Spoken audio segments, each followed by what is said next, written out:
And welcome back. Iron Man 3 rocketed to a $195 million debut overseas. It opens in North America on Friday. Here is the countdown of this weekend's top 3 movies in North America. Hey, you're looking for your locker, aren't you, son? Follow me.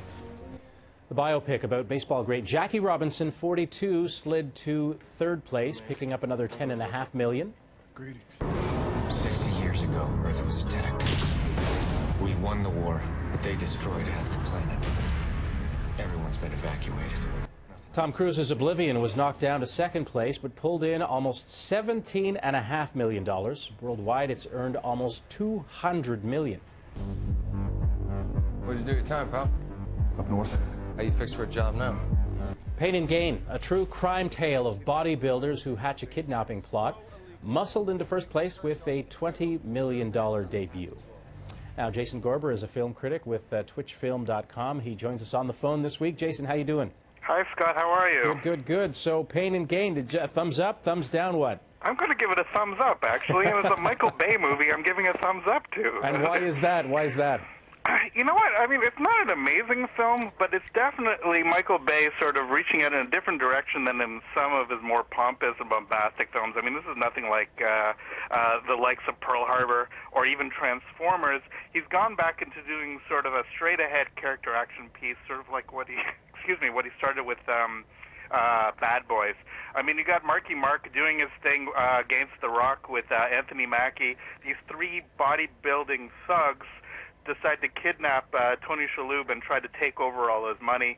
It shouldn't work, but because it's a true story and such a preposterous true story, the film actually works to Michael Bay's strengths. I mean, it's like the most insane mid-90s version of Miami Vice you've ever seen. It's just a heck of a lot of fun. Well, let's take a look at the insanity then. Fabulous. Where'd you do your time, pal? Up north. How you fixed for a job now? You just can't kidnap a guy and take his things. That's so illegal. Well, sure we can. Victor Kershaw is a criminal who deserves bad stuff to happen to him. We go through with this. Nobody gets hurt, right? Oh, man. We snatch him. There he is! We grab him. He signs a few signatures. We give him a protein shake. He doesn't even know what happened. I watched a lot of movies, Paul. I know what I'm doing. Okay, it's been a while since I've seen carpeting in a van like that, and a Fiero. That was a Fiero. My first car, I still have a Fiero keychain on my keys. Don't mess with a Fiero. Okay, okay. No problem. No, what's great about it, very briefly, what's great about it is there's this one scene where you think, like, there's no way this is happening, and actually credits come on the screen like, just remember this is a true story.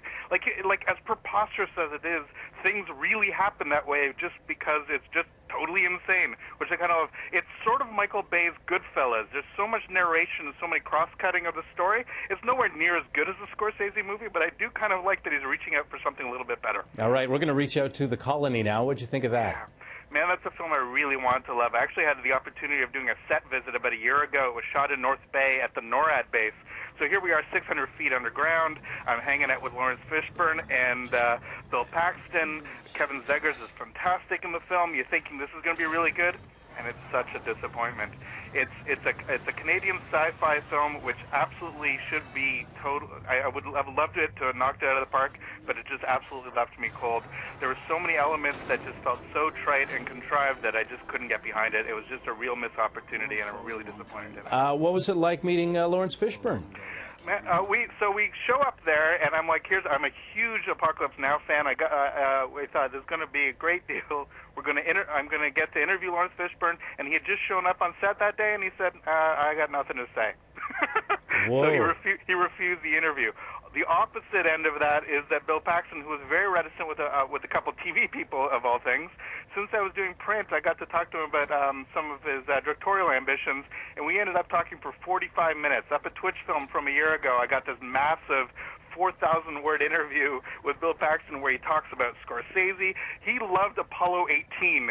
He was in Apollo 13, so he went and saw the garbage movie Apollo 18 and was totally defending it. It's just a lot of fun. So it was a great opportunity. Unfortunately, the film he was in didn't live up to my expectations. All right, so that didn't smell like victory completely. What about some of the? Sorry about that. What about some of the hot?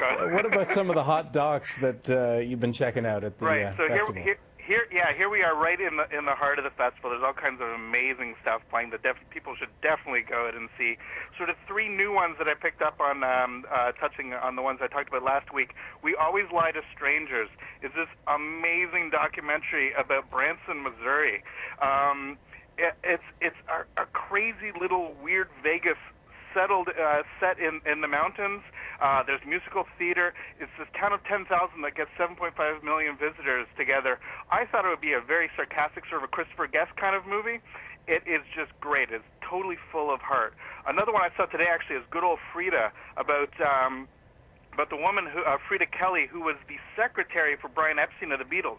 For 11 years, she ran the fan club and never told her story, never wrote the tell-all book, never cashed in.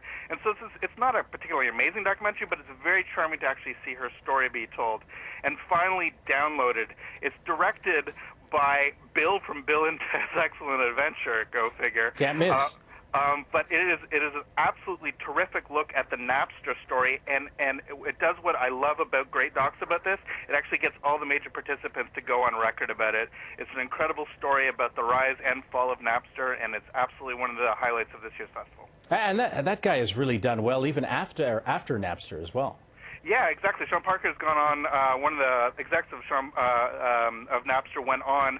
After Napster, he got in touch with the guys from Facebook, helped build that up. He's played by Justin Timberlake in The Social Network, and has gone on to do Spotify, which is like an incredible service in the States. So a bunch of Napster guys went on to do pretty amazing things. It's all these guys younger than me making much more money than I'll ever make in my life. But the Napster story, since I sort of lived through it, I saw what these guys were doing at the time, and rather than the record companies sort of embracing the technology and actually running with it, they really let things slip through their fingers. The film is by no means a celebration of illegality, but it definitely shows a lot of the complexity of the situation, and as I said, gets people on record. I mean, fundamentally, they lost $600 million in venture capital when it's all said and done. The rise and fall of this company is a pretty amazing way, and when you have drama like that, that's a doc to love. Jason, thank you very much. Thanks, Scott. All the best. See you next week. Yes, see you next week. And you can follow Jason on Twitter at Filmfest_CA.